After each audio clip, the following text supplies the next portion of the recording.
How do you look back now on your first album? That's been 2 or 3 years now. Yeah, huge achievement made, and just really happy with it still, and I'm still a fan of it, and I can still put it on in the background, and yeah, you know, you kind of learn a lot from making music and just kind of putting it out there as such, and you know, I think we learned a lot from the first album on this album as well. What did you learn especially?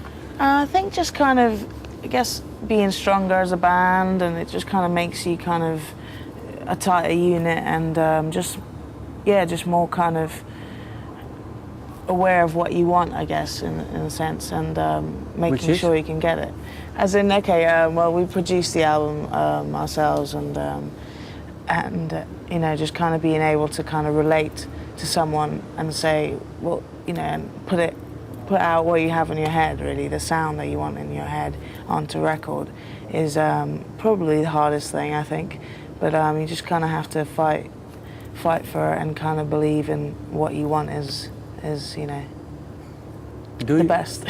Do you have an example of a song on the album that couldn't have been made on the previous one? You said, well, that's the thing we've learned the last few years. Okay. I think sonically, anyway, the 13 songs on the new album sounds a lot better than the first one. I think song-wise and lyrically and everything is just as strong as the first album.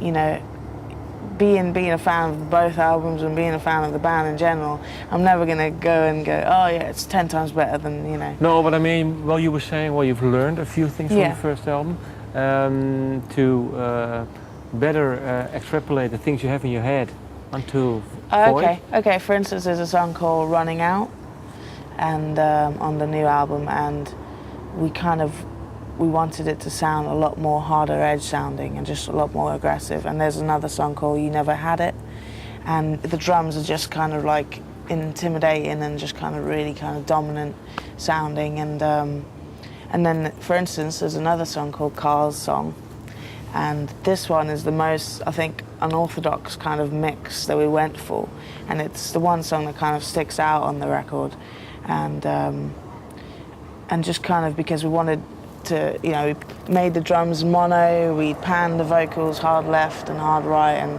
and just kind of played around with the mixing a lot and just the different sounds of stuff, and made it sound quite old and traditional and just kind of really stand out, really.